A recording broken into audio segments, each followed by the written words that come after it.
Good evening and welcome. I'm Agatha Kalisperas, the director of the Hellenic Centre, and thank you all for being here with us this evening. A special welcome to our speakers who came all the way from Cambridge. Both of you? Yes? Just you, one from Cambridge for this presentation. This evening's presentation is part of the 1821 commemorative lecture series organized by Natasha Lemos, Dr. Natasha Lemos, a historian and a member of the executive board of the Hellenic Centre, and she will introduce our speakers in a second. This event is also transmitted. It's a webinar, and quite a few of our members are watching it now. So we welcome them as well. At the end of the presentation, which is going to be about an hour, there will be a Q&A section of about 10-15 minutes, and then we'll have a drink in the bar opposite. So thank you again for being here with us, and we'll welcome Dr. Natasha Lemos, who is going to introduce our speakers. Okay?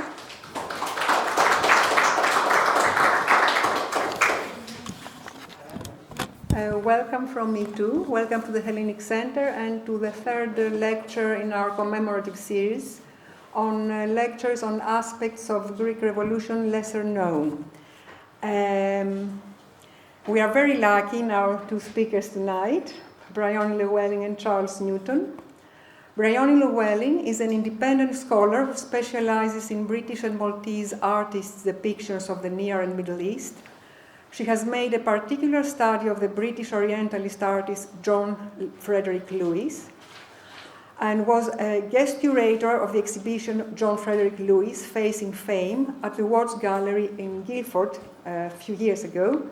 And she's a co-compiler of a forthcoming catalogue raisonné of Lewis's work. Between 1985 and 1988, she worked on the catalogue of the Syriad collection at the Victoria and Albert Museum, on Luigi Meyer, Amadeo Preziosi, Edward Lear, David Roberts, and John Frederick Lewis. In 2008, she was loans consultant for Tate Britain's exhibition of British Orientalism, The Lure of the East. She was also co-curator of an exhibition at the Royal Academy on John Frederick Lewis's early work. She has published articles and essays in journals and multi-author publications on both Roberts and Lewis, and she will be editing a forthcoming book of essays on Lewis to be published by the American University of Cairo Press. She was a contributor to the exhibition held at the British Museum with the title Inspired by the East, How the Islamic World Influenced Western Art, which was held between October 2019 and January 2020. Charles Newton was a curator in the Victoria and Albert Museum from 1969 until he retired in 2005. He worked in various departments in the Victoria and Albert Museum, including circulation, that is traveling exhibitions, textiles and sculptures. And between 1975 until his retirement in 2005, he was the deputy head of paintings in the prints and drawings department of the V&A. He has published books and articles and lectured on a wide variety of subjects, including Victorian genre painting, printmaking, illustration, the Searite collection, Orientalism, John Frederick Lewis, 19th century design, British textile designs, Owen Jones, Christopher Dresser, and Achille Constant Theodore Emile Prise d'Aven, and he also contributed to many exhibition catalogues. His special interest is in pictures of the Ottoman Empire, particularly Turkey, and he has published various articles and reviews on this subject. He's co-compiler of a forthcoming catalogue raisonné of John Frederick Lewis's work too. Now, Charles, over to you. Thank you. Thank you. Can I please ask you to switch off your mobile phones before we start?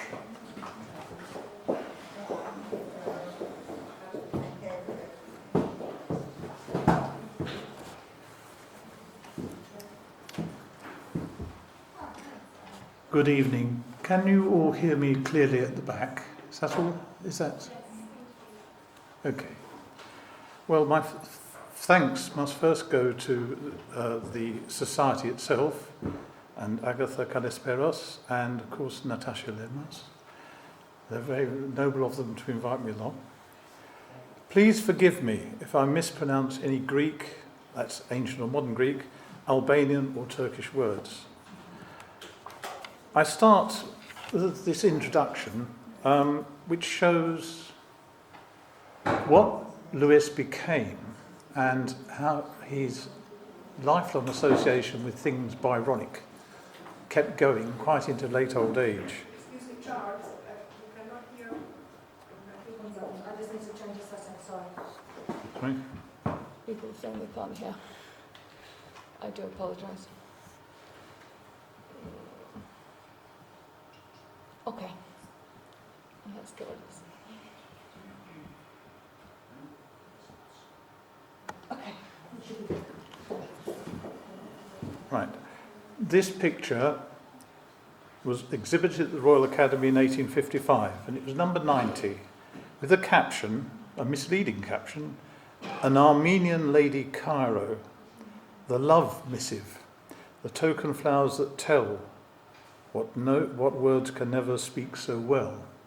And there's the quotation on the screen. And it's misleading because she's not Armenian, that's his wife Marion. But she's holding a bouquet of flowers, which in the East was popularly thought to be a love letter. So this is the context of the poem and of the thing. This is why Lewis chose this caption to be included in the catalogue at the Royal Academy. Now, as no biography was published after John Frederick Lewis died in 1876, and he was very reticent about his own life, there are very large gaps in our knowledge, which can only be filled in by deduction and speculation. A great deal of what I am going to say this evening is my speculation. There's almost no documentation except for the pictures, sometimes just little sketches with titles on, that give us most of the information that we do have. I'm going to try to show that throughout his life he was influenced by the example and works of Lord Byron. We recently discovered that he undertook his journey through Greece and Albania by deliberately following in the great man's footsteps, making remarkable sketches on the way. In my part of this talk, I'm going to outline his early life, the attraction of Byron and Greece, and what details of Lewis's journey we can deduce. Briony will fill this out in the second part and talk about the pictures and why they were made. Her part will definitely contain the more attractive images, which will illustrate why Lewis was such an important artist and what the inspiration of Byron could do. John Frederick Lewis, who was to become one of the finest watercolourists of the 19th century and a world-famous Orientalist artist, was born on the 14th of July, 1804, in Queen Anne Street East, which is about a third of a mile from where we are here this evening, so a third of a mile to the southeast. It was the same street in which the artist Thomas Landseer lived. One of his sons was Edwin Landseer, who, slightly older than John Frederick, became a childhood friend. Eventually, Landseer quickly developed into a highly successful animal painter in the years of King George IV, and later a favourite artist of Queen Victoria. John and Edwin became rivals, though still friends, but eventually grew apart as Lewis branched out from animal painting, and Landseer became very famous and I have to repeat this rather difficult Greek word, and anthropomorphized his animal subjects, appealing more and more to mainstream Victorian sentiment. However, Lewis never did this, but depicted animals with even greater realism as he matured. Oh, come on. Now. Oh dear. Right. This is rather a nice, pleasant little watercolour, but the good thing about it is it was done when he was in his early teens, I think. He was probably only about 13 or 14 when he drew this. and it's of a British white. The subject is a British white cow, British white cattle, with her little calf, and it shows you just how good he was when he was virtually a child. How he learnt is very interesting. We do know this. This is one of the more intimate moments in his life. This is actually him as a little child, dressed in baby clothes, and what he's doing is copying a landscape by his father for himself. His father is teaching him to draw. I mean, he can only be about 4 or 5, if that, because he's not got his breeches on, he's still a baby, and so he's wearing baby clothes. And this was done in Enfield, where they were living at the time. As he grew up, his mother, that's her in the middle, taught him to read and write, and here he is at his lessons. He's on the right here, and his younger brother Charles is on the left. So he's able to draw from a very early age. He learns his letters, and eventually he can read anything he wants, and he does. Now, sorry, I'll go back to that a minute. In this context, he's about 5 or 6 years old. So the date would be around 1809, the year our hero, Lord Byron, was travelling through Albania, Greece and Turkey with his friend John Cam Hoghouse. Then, later, as an adolescent, we now know that Lewis was able to, and went on to, read the sensational works of Lord Byron, particularly Childe Harold's Pilgrimage. This was published in parts from 1812 to 1818, with many other works following.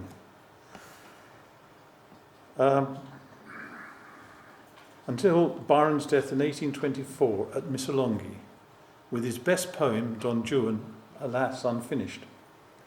That is to say, Lewis was a very young man at the height of Byron's fame. Like many of his generation, was heavily influenced by him. But more of that later. The greatest thing that Lewis, his father, taught him was the ability to draw an accurate and definitive outline that only the most skilled artists had. Lewis did not want to become an engraver like his father, and like his friend Landseer, started, as we've seen, by painting animals in oil and watercolour. His father acquiesced in his ambition to become a painter when he exhibited and sold an oil painting of a donkey's head at the Royal Academy exhibition of 1820, sold to a painter, George Garrard, who was an associate with the Royal Academy, Lewis. Lewis went on to paint and draw mostly domestic animals. Then in 1823, he and Landseer discovered the lions kept at the Exeter Change in the Strand. They were on the first floor, which is a strange arrangement. They are even alleged to have taken a dead lion home and dissected it in the manner of George Stubbs. Sounds unlikely, but it's certainly possible. This is one of his lion pictures, the head of a lion, watercolour, now in the Tate Gallery and dated 1824. Obviously, and it's almost certainly one of the lions that appeared in the Strand. Lewis steadily improved. By 1828 was good enough to be a sensitive painter of portraits and might have made a living as a portrait painter, but he had much greater ambitions than that. To show you how sure of himself he was, I'll show you this. No, wait a moment. Yes, this. I should go back to this one and say something about more animal painting. This is Thomas Clarke with the animals at Sandpit Gate. That's the title. But in fact, the animals belonged to King George IV, and he had his own menagerie.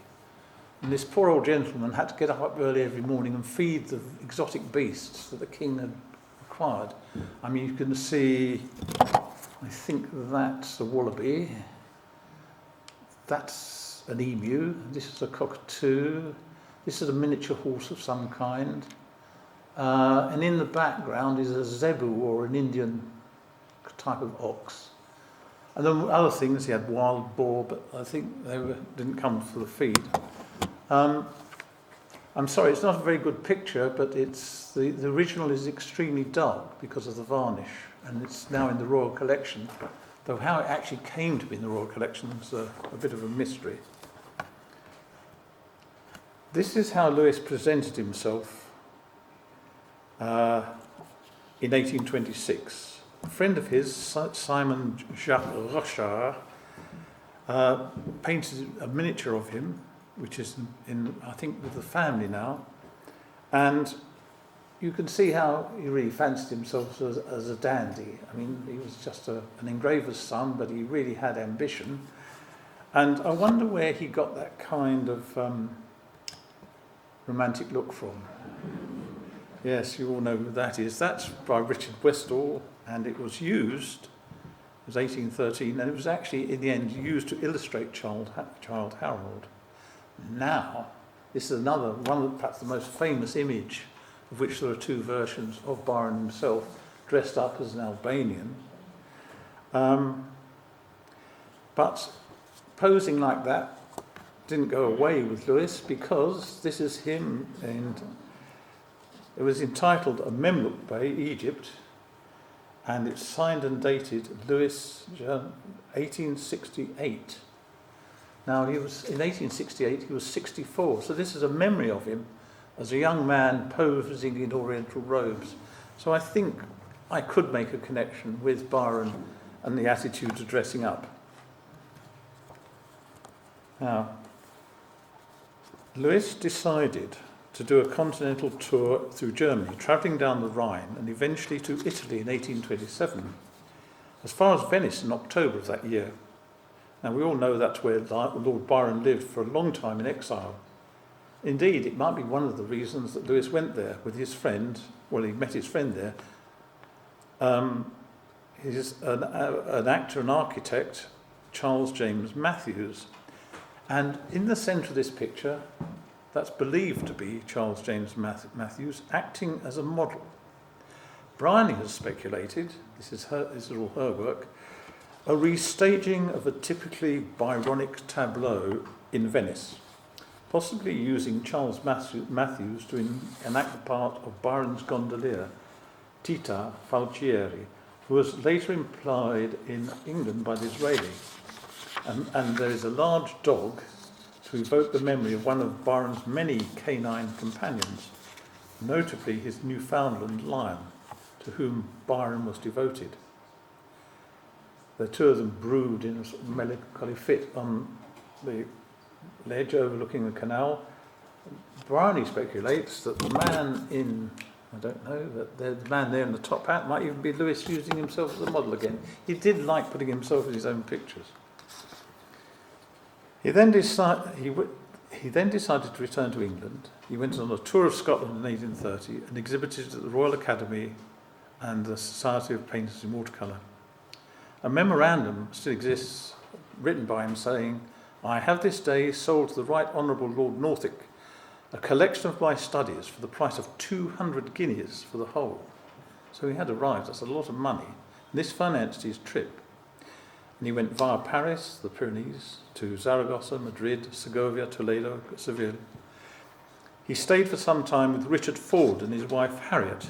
Richard Ford, 1796 to 1858, was an English travel writer known for his books on Spain, who wrote in 1832 in a letter that Lewis was about to make a sort of picturesque tour of Spain, having orders for young ladies' albums and from divers booksellers who are illustrating Lord Byron. A vogue for keepsake albums and the enduring grip on the British imagination of the Byronic legend in the 1830s ensured the continuing popularity of illustrated editions of his works. Lewis contributed to two of these, Finden's landscape and portrait illustrations to the life and works of Charles Byron, published by John Murray in 1833 to 1834, and Finden's Byron's Beauties, published by Charles Tilt in 1836. In that same letter, Ford asked Henry Addington, the British consul, to get his passport visaed in a manner that he may not be shot or hung as a spy. Now, the next one. Yes. Now, this is the Leaning Tower of Saragossa. Not there anymore. the municipality demolished it because it was unsafe in the 1870s, which is a shame, because it would have rivaled the other one. It was used, it was engraved by Findon, and it appeared in volume 3 of the Findon's illustrations. Now the next one is what the general public saw, and that is, this is billed as portrait of Harriet Ford, that's the wife of the aforementioned Richard Ford, known as La Sevillana, wearing her Maya dress. But the print, when it appeared in the book, and this is the print after his drawing, was entitled Donna Julia, who of course is a sort of anti-heroine of Don Juan. Don Juan. She was supposed to be extremely young and beautiful, in fact, and so was Harriet Ford. But that's another part of Lewis's biography we won't deal with tonight. Now, he then did some rather important pictures of the bullfights, and I think that he was certainly inspired by Byron here, because this was called the Bull Ring Seville, was exhibited in 1836 at the Society of Painters in Watercolours, and the catalogue includes long quotations from Byron's poem Childe Harold, lots of stuff from cantos 70 and 72.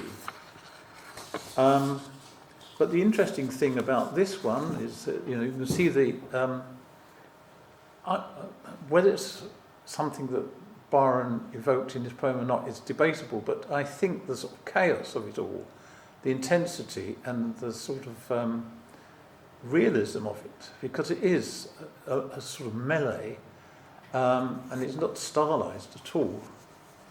He did have some really quirky ways of looking at things, as I'll show you with the next one.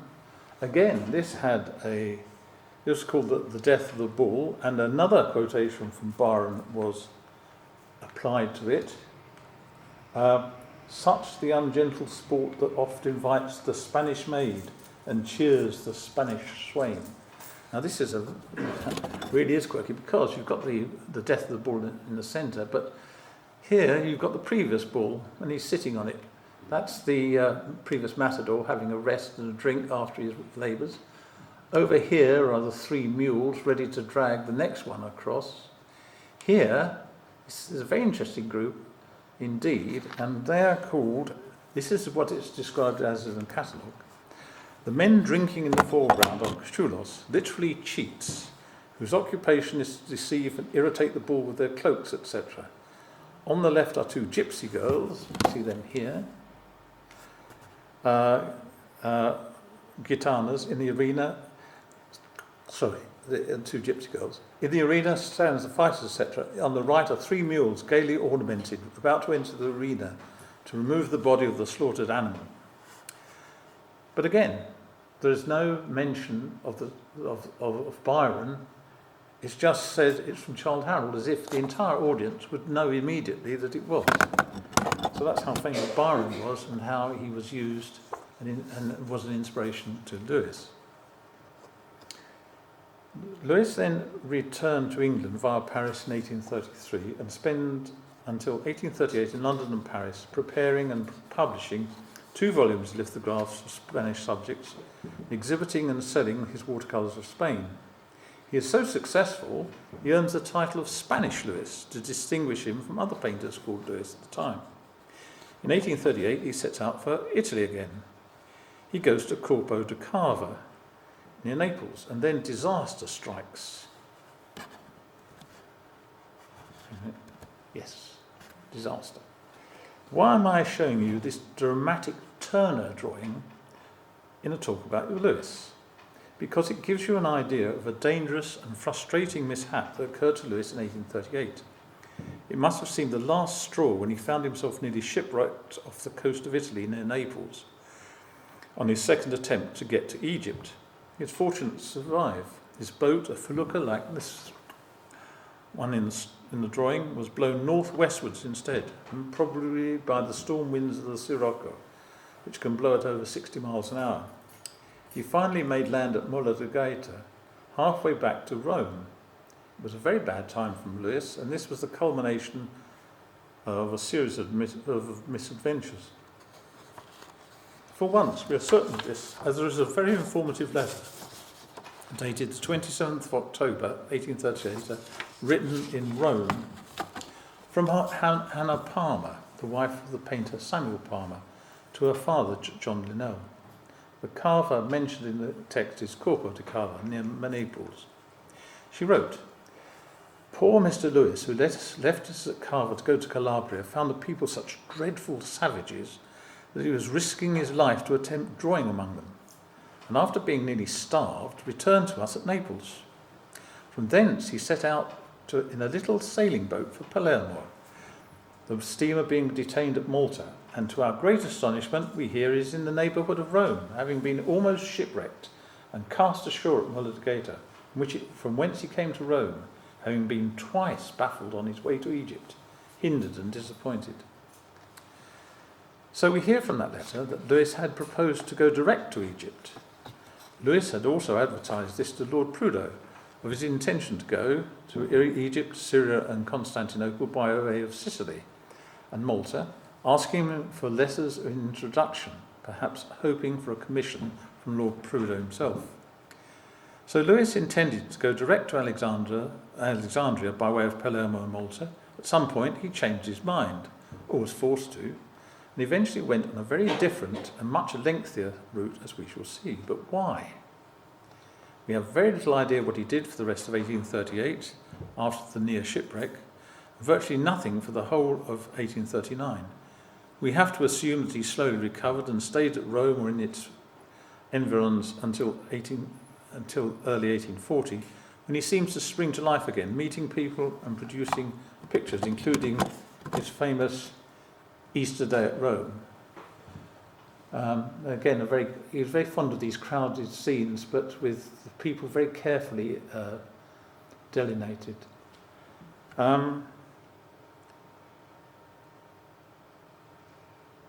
This is 1840. Briony speculates that he wished to emulate his friend, the artist David Wilkie, who was intent on going to Constantinople and then on to Jerusalem. Wilkie took the less risky path of travelling down the Danube to Constanza, with only a short onward sea journey in the Black Sea to Constantinople. His letters and journal detail his journey, and which is very easy to follow. Wilkie left Vienna on the 17th of September 1840 at 3 o'clock in the afternoon, sailed down the Danube on a steamer, landed at Constantinople on the morning of the 4th of October 1840. No such luck or simple documentation with Lewis. At some point in June or early July 1840, he takes the plunge, and this time sensibly, we think, boards a steamer, not a small sailing boat, probably from Civitavecchia, the port of Rome. They made perhaps 12 knots night and day, and definitely arrive at Corfu on or before the 14th of July. Remember that the journey to Corfu could hug the coasts and islands and nearly all the way, unlike the direct crossing to Egypt across the open water. There are no letters that give details, so why go north via Corfu? Why not sail southeast around Greece and go on to Smyrna, thence to Constantinople? If he'd have gone direct to... So here we have it. He's coming from Rome, comes down here, and he goes far, perhaps Naples, and no, we've got the wrong one. Sorry. Whoops, wrong one. That's the one I was looking at, yes. You see, he comes down here, and he originally intended to go around here via Malta to Alexandria. But instead, he changed his mind. He goes from Rome, comes down here, through the Straits, and then he could have gone straight to the Gulf of Corinth and on to Athens that way. But he doesn't. He comes down here, through here, and goes up to Corfu. I can't really see very well, but Corfu's up there somewhere, isn't it? Yes. He goes to Corfu out of his way. Well, theoretically out of his way. So it's about 126 nautical miles if you went via if you went to Malta, it's only 1,126 nautical miles. If you went via Constantinople and then to Alexandria, it's about 1,821 nautical miles, not counting the diversion on land to parts of Albania and Greece. But why? He could have just taken the safest steamer direct to Egypt instead of trying to sail there again. Why the diversion? Why was it? In order to make sense of this itinerary and to search for clues, I consulted our catalogue of all works by Lewis, still in preparation, and I went through all the sales catalogues we had discovered, which offered his work for sale, particularly the studio sales of 1855, 1877, 1901 and 1909, looking for any title which seemed to suggest the name of a place on a route between Italy and Constantinople. To these I added the titles and inscriptions, some of them very difficult to read, on various sketches he'd made en route. All we have found so far, in no particular order yet, are these. Now, some of the spellings are a bit phonetic and unfamiliar, but mostly recognisable. Then it struck me at this point there was something rather familiar about this circuitous route, especially as it then goes into the back of beyond places such as Zitza, Delvine and Zagori in the Pindus. It even seems to be going towards Tepelen. Yes, I then decided that he had wanted to go and follow far as he could in the footsteps of his hero, Lord Byron. So he arrives at Corfu. He sails direct to Corfu. Now, when he's in Corfu, if he decided to go to the Turkish Sanjak of Yanina in Albania, he needed information and certainly a guide, for it was indeed, as Edward Gibbon said of Albania in 1788, a country and site of Italy is less known than the wilds of America, which was certainly true at the time. The obvious place to meet the Greeks exiled from Albania, many of them Suliots, was almost certainly here. So this is here's the first watercolour of Corfu. We can see the citadel in the background there. But this is the church. Now, it appears in his sale catalogues as La Chiesa della Madonna del Mercanti Forestieri, Corfu. I assume it's in Italian because the Corfiots had been under the rule of Venice for 400 years or more, and it was then the French, and then of course the British, but there was a large number of Italian speakers there, still are I think, and this is the church that was built by the priest Nicodemus, who was from the Epirus. He founded the church for the Suliot refugees who came to Corfu after the war against Ali Pasha. And I think I can't really pronounce Greek properly, but it's the Panagia of Zenon.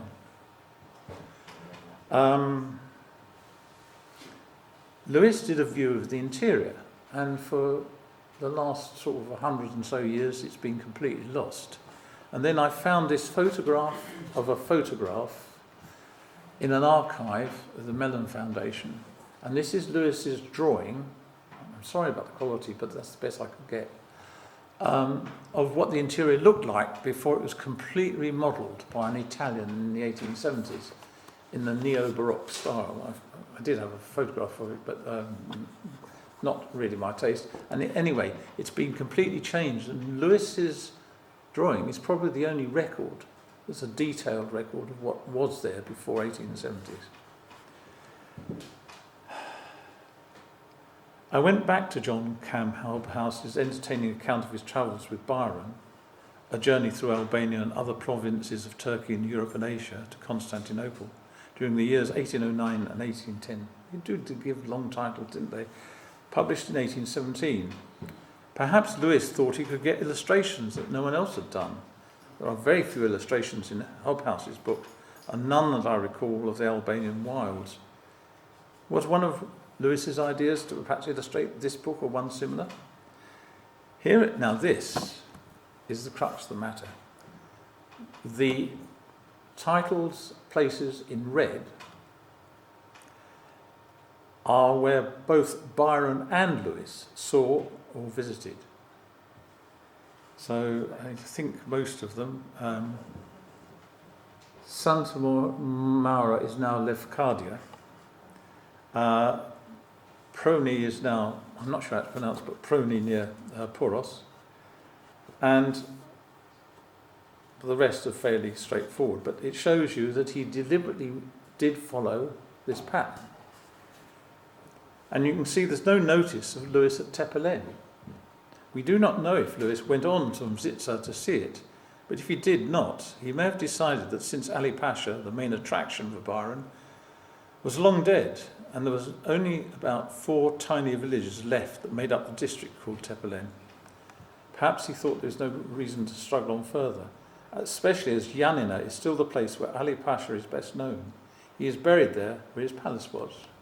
And this is his palace. Ali Pasha is here in his tomb. There's the palace.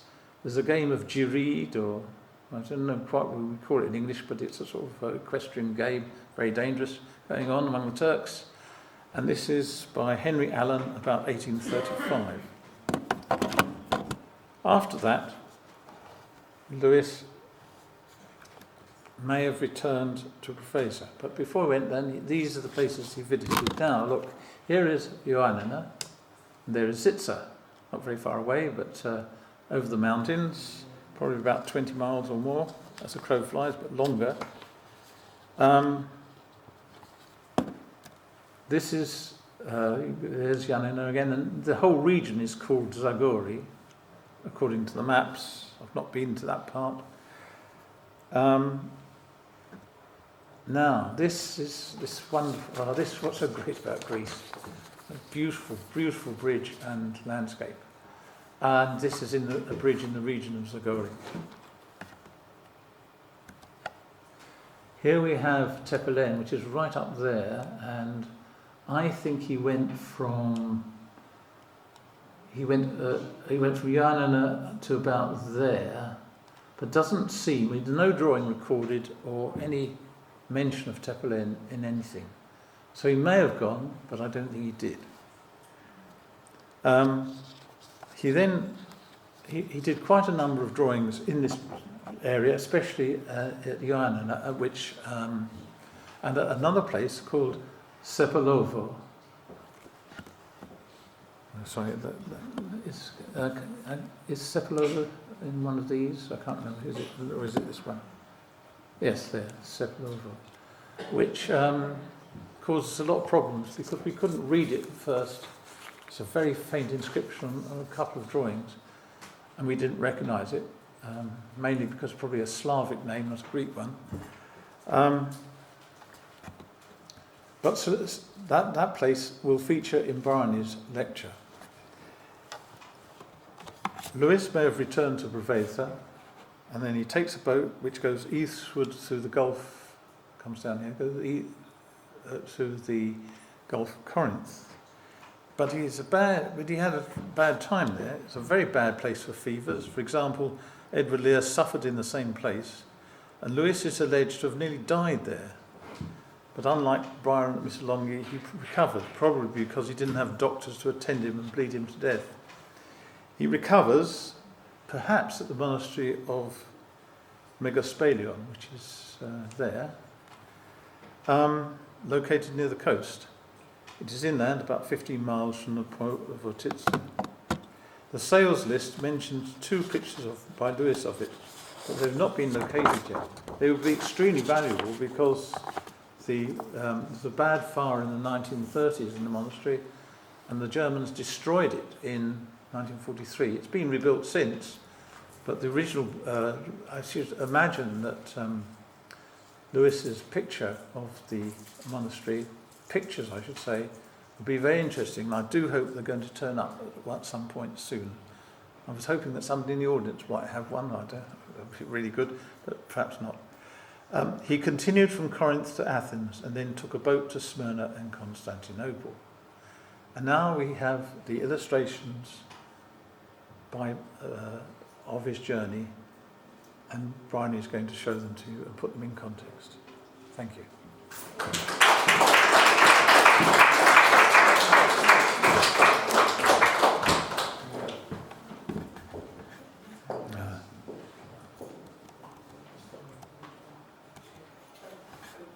Do you want to start with that one? You just press there, yes. Well, good evening, everybody. It's lovely to see so many of you here, and more people watching online, I gather. And my thanks to Agatha and to Natasha for inviting us to speak here this evening at your 1821 commemorative lecture series. Great honour to be here. Thank you. So, Charles has shown us how closely associated some of John Frederick Lewis's work was with Byron, and how his journey through Greece to Constantinople in part traced the poet's footsteps. I'm going to spend a few moments looking at a handful of the enormous number of visual images that reflected European Philhellenism during the Greek struggle for independence from Ottoman occupation. During the decade, the 1820s, when Lewis, as Charles has shown us, was a young man in London, painting primarily animal subjects, as we've seen, but latterly, of course, looking further afield for new subjects on the continent and further afield. I shall then move on to look in more detail at some of the extraordinary watercolours that he made of the individuals that he encountered on his journey in 1840. We seem to have lost the slide. Here we are. So here is arguably the most famous visual image of the Greek struggle for independence, Greece on the ruins of Missolonghi. It was painted in 1826 by Eugène Delacroix, the leading French romantic painter of the day, shortly after the event it commemorates. In 1825, Turkish troops besieged the city of Missolonghi. The Greek population, already decimated by famine and epidemics, attempted a heroic liberation that ended in tragedy when most of the population of the city were killed. Delacroix, like many European artists and intellectuals, was a fervent supporter of the Greek cause. In fact, he was the European Philhellenic artist par excellence. So the painting is dominated by the figure of Greece herself, represented as a young woman wearing traditional Greek costume. In the background, an Egyptian mercenary who, ironically, was, of course, himself a slave, stands as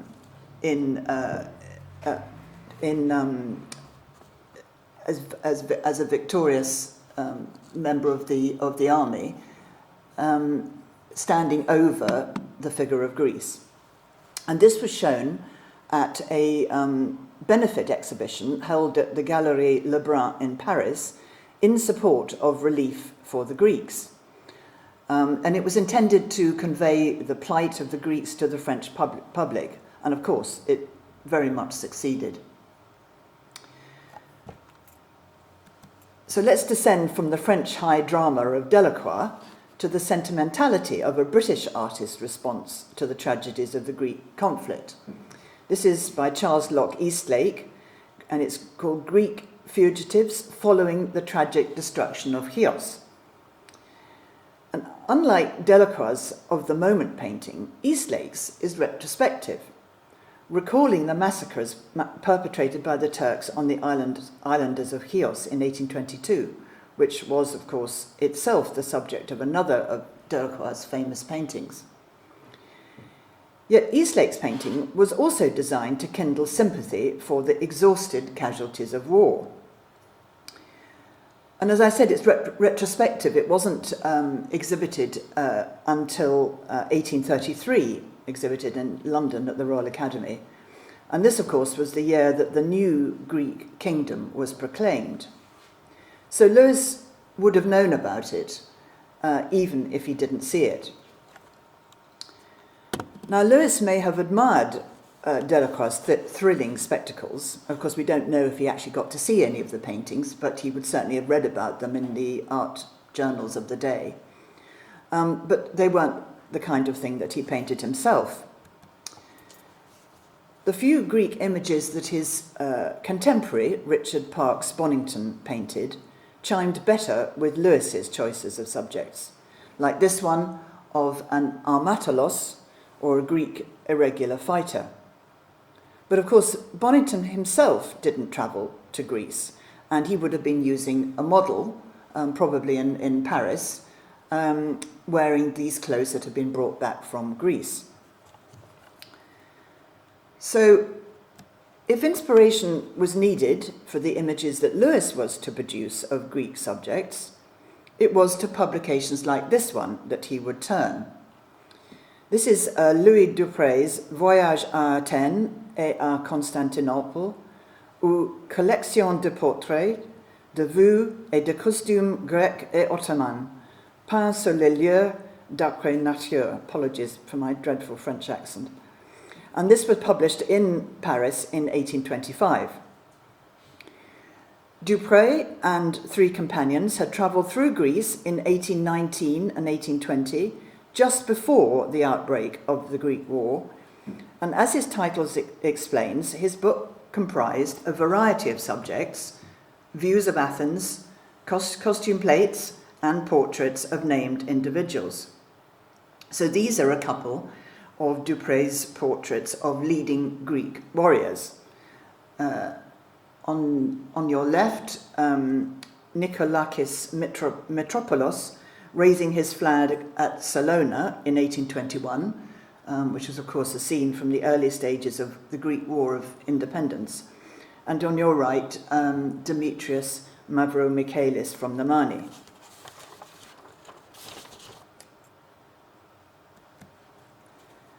In London, in the 1820s, Lewis cannot fail to have been aware of the rising and falling fortunes of the armed conflict in Greece that was, in the words of the eminent historian Mark Mazawa, I quote, not so much a single war as a set of interconnected regional conflicts.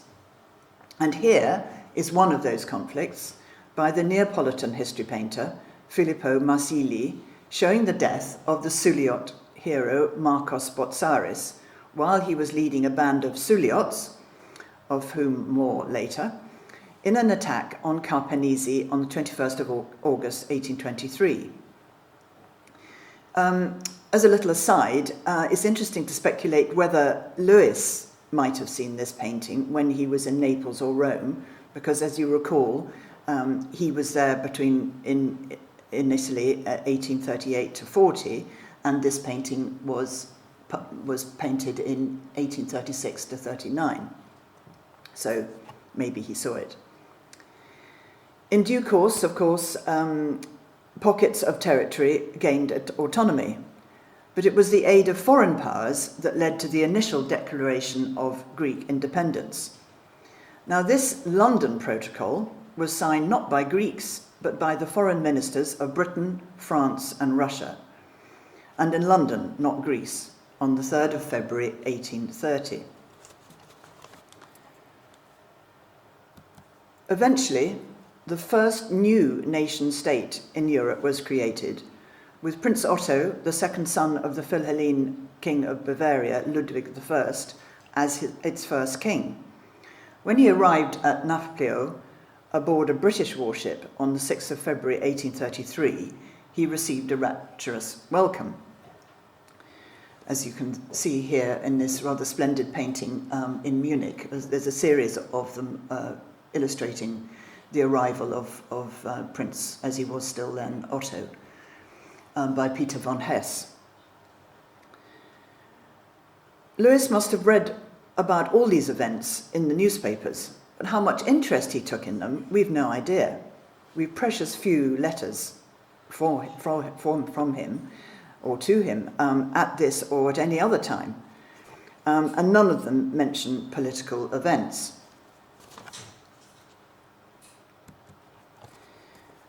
But what Lewis would have seen and taken note of is this plethora of illustrated travel books on Greece that were published in the 1830s.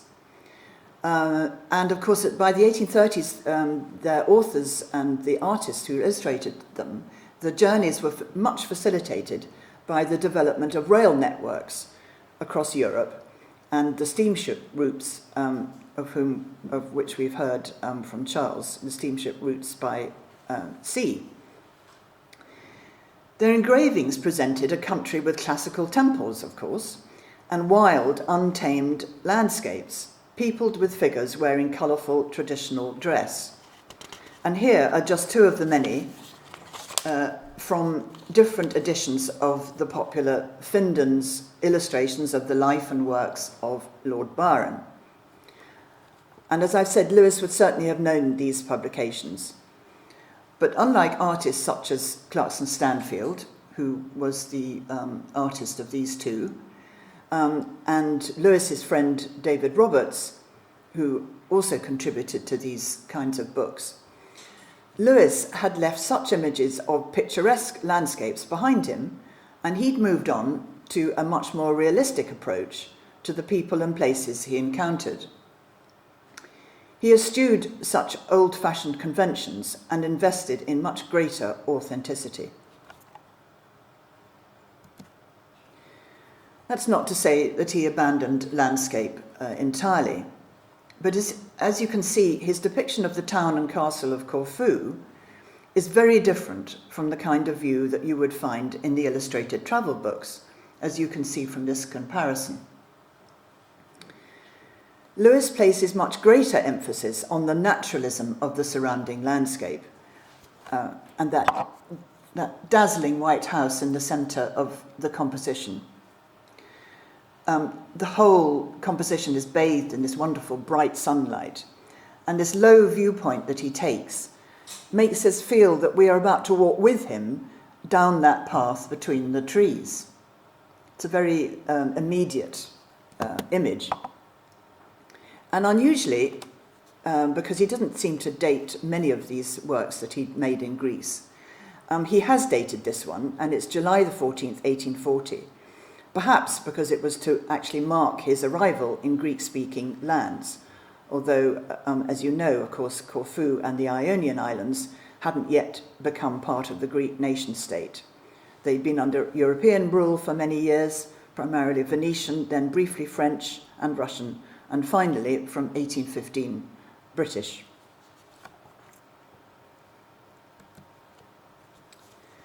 In Corfu, Lewis encountered the Suliots, and Charles has already mentioned how useful they were to be to him.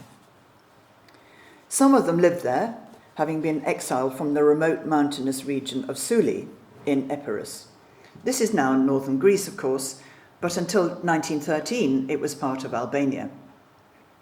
Suliot men were renowned for their fierce resistance to Ottoman rule, and particularly to the powerful and semi-autonomous local ruler Ali Pasha of Yanina. After his defeat of the Suliots in 1803, many fled to Paga and the Ionian Islands.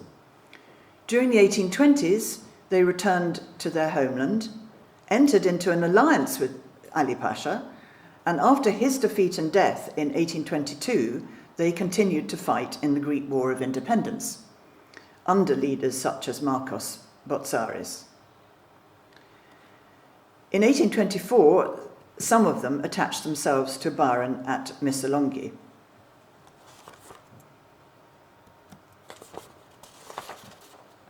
Their brave exploits had become the subject of romantic interest for Byron and other writers in the West, and their picturesque dress with their distinctive sheepskin cape was recorded by many artists, Louis Dupré among them. And here are two more plates from that book. Of course, the Suliots' dramatic history must have attracted Lewis, but his portrayal of them was anything but romantic. His remarkable sketches, and I show you two details of the ones I showed you before here, as I hope you'll agree, bring these individuals to life. These two are not actually named as Duprés are, but their individual personalities are far more vividly characterised. Their weapons are prominently displayed, as would be expected. Both are carrying a musket or a rifle over their shoulders, and each has a pistol and a dagger or a short sword tucked into their pouches. But despite their proud demeanour, they seem somewhat down at heel. And Lewis's focus is not so much on their fighting prowess as on the poignancy of their status as refugees from their homeland. He's interested in them as they currently are, not as they were in the past.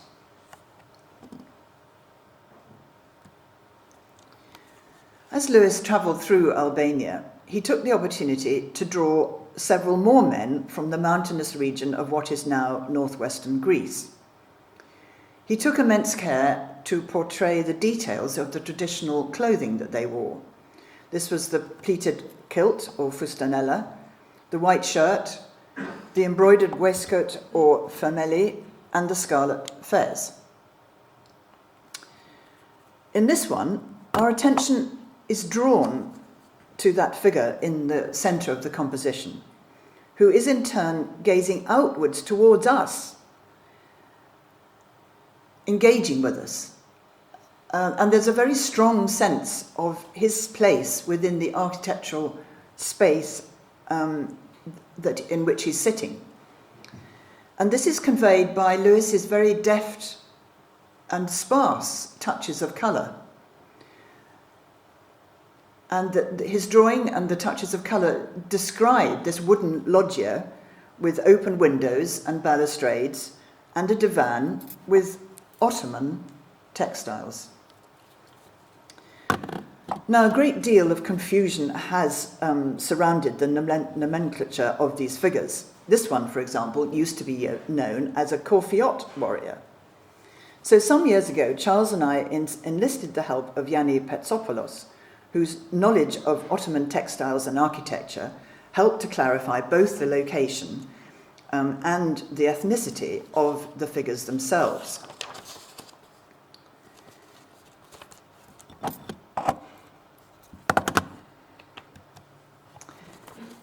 These two drawings depict what is probably the same room from opposite sides.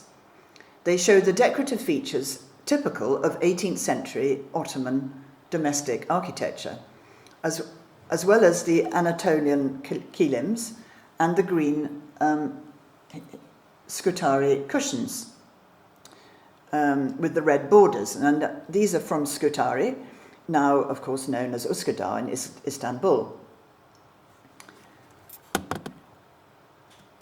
Now, you can also glimpse the cushions, rather more slightly sketched, but still clear to see, in the drawing with the reclining figure.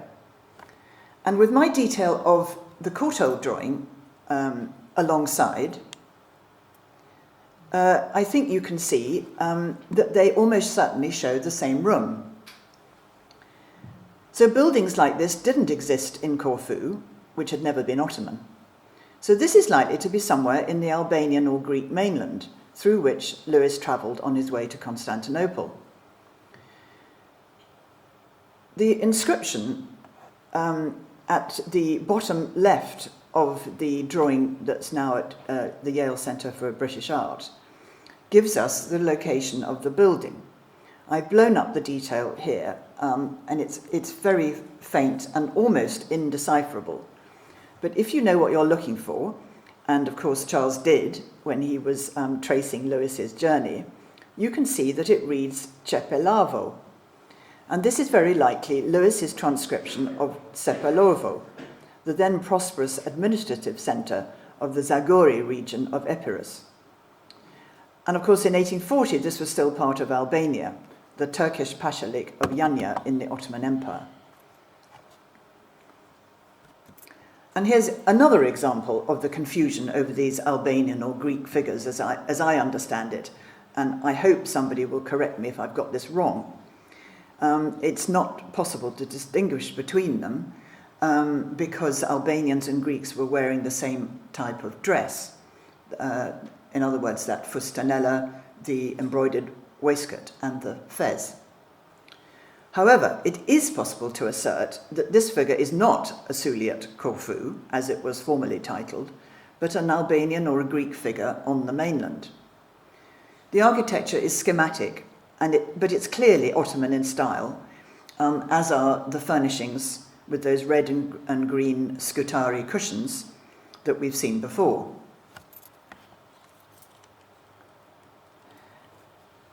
There's no wooden balustrade in this open window, so the room itself is probably different from the other room that I've shown, but the building is very likely to be in the same place, or at least somewhere in the same region. And I just show you a detail here, just to show you how good he was at characterization of faces, young men as well as old. You really feel that you're about to, you can go up to this person and shake him by the hand.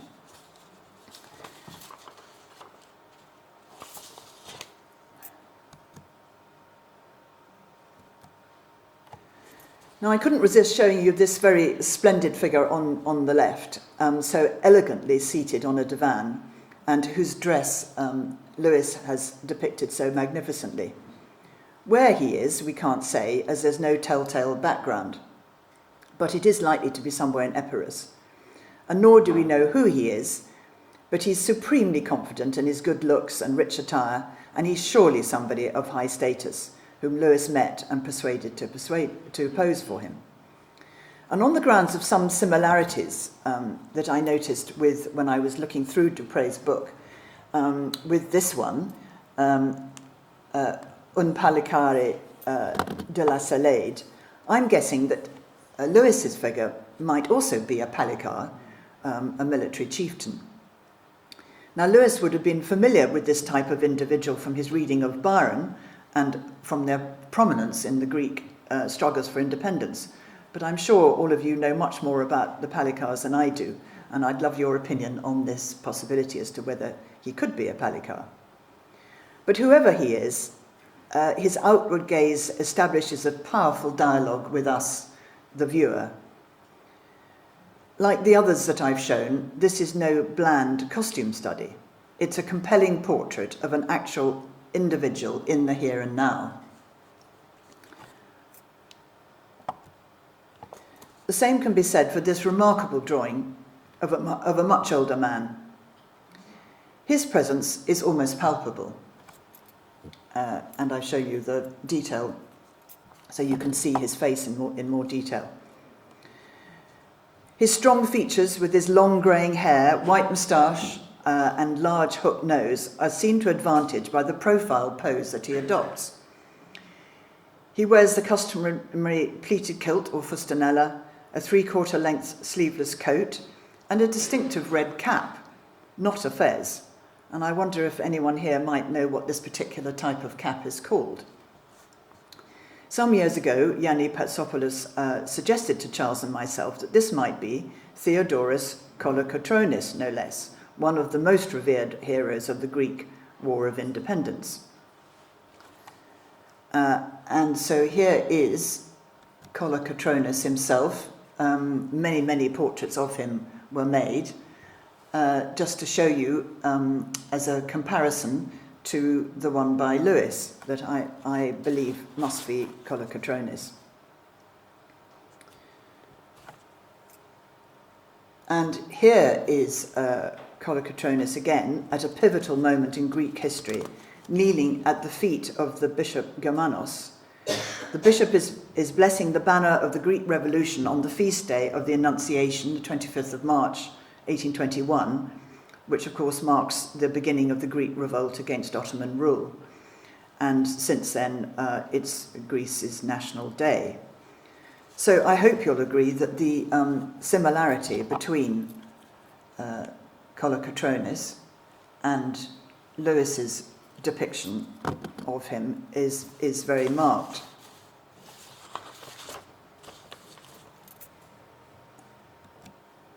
Another striking resemblance to the likeness in Lewis's watercolour is a drawing signed and dated 7th of April 1842 by Benjamin Mary, a Belgian diplomat and artist who made a series of drawings of Greek heroes drawn from life. The subject of an exhibition, I believe, in Athens, and a recently published book, History Has a Face, recently published in English as well as Greek. By then, the famous old general had retired to Athens, and it's quite possible that Lewis met him there when he was in Athens in 1840, and managed to persuade him to pose for his portrait.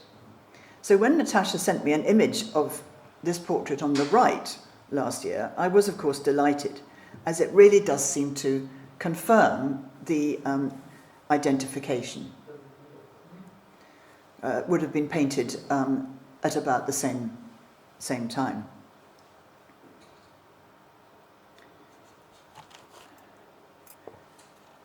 Now, you'll notice that this Lewis drawing that I show of the man I am saying is Kolokotronis is a slightly different version of the one that I showed you earlier.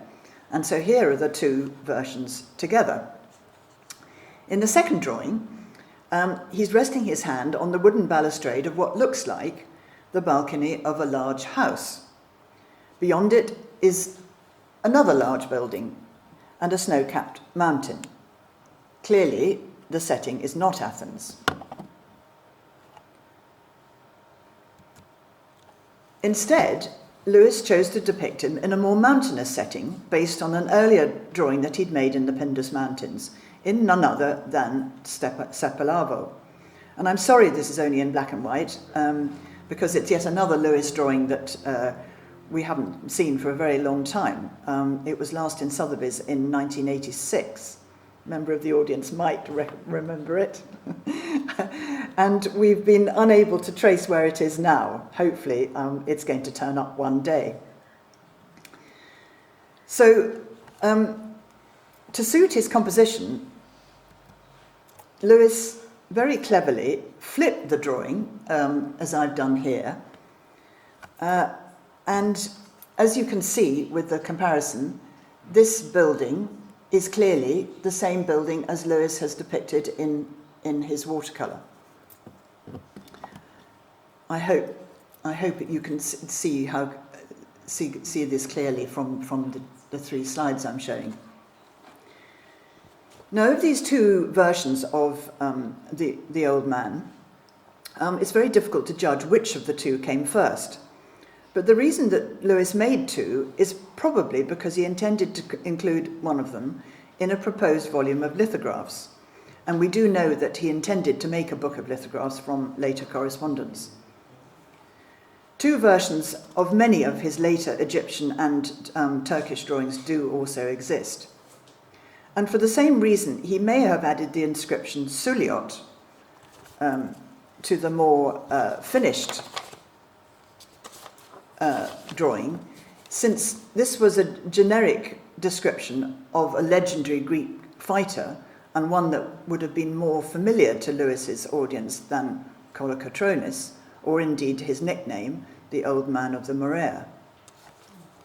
So I think we probably overrun our time rather considerably, and so that's almost all we have time for. But I just wanted to end with a little coda. As you know, of course, Lewis continued his journey to Constantinople, and he also went to Bursa in Asia Minor, where he made a lot more magnificent drawings. A year later, he travelled to Cairo, where he lived for 10 years, partly in Ottoman style, wearing the kind of clothes that you can see in the disguised portrait here, which was, of course, painted much later in the early 1860s. When he was by then back in England. And these clothes he had with him in England and wore them when he posed for this photograph of himself taken by a photographer we don't know in a studio in London. So he's in Egypt during the 1840s, and in 1850, after an absence of 9 years from the London exhibiting societies, he sent back this watercolour, the Harim. It caused a sensation in the London art circles, and this encouraged him to return to Britain. And just as a quick aside, and we can discuss this later if you like, Lewis later described one of the 3 women in the Harim as Greek.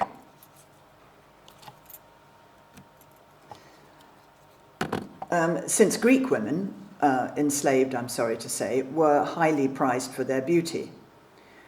And the irony is that she was modelled not on an actual Greek woman, but on Lewis's own wife, Marion, as we saw at the beginning of Charles's lecture. So Lewis spent the next 25 years painting watercolours and oils of Orientalist subjects in the jewel-like colours and meticulous detail that made him famous, based on the sketches that he'd brought back from Turkey and Egypt. Now, interestingly, just one of his exhibited paintings was a Greek subject. And this was a watercolour, not an oil, and it was titled at the Royal Academy, A Greek Lady of Yanina, Epirus. Sadly, it's untraced, and we don't even know what it looked like. So was the lack of Greek subjects as finished paintings for exhibition because his brief experience of Corfu, Epirus, and the people that he'd met there drowned out by his much lengthier encounter with the Muslim world? Or was it because by the 1850s and 1860s, the romantic Hellenism of the 1820s and 30s had faded to a distant memory? It was left to artists like Edward Lear, and of course later the classicists like Lord Leighton and Albert Moore, to carry the Greek torch forward in the British popular imagination. Thank you.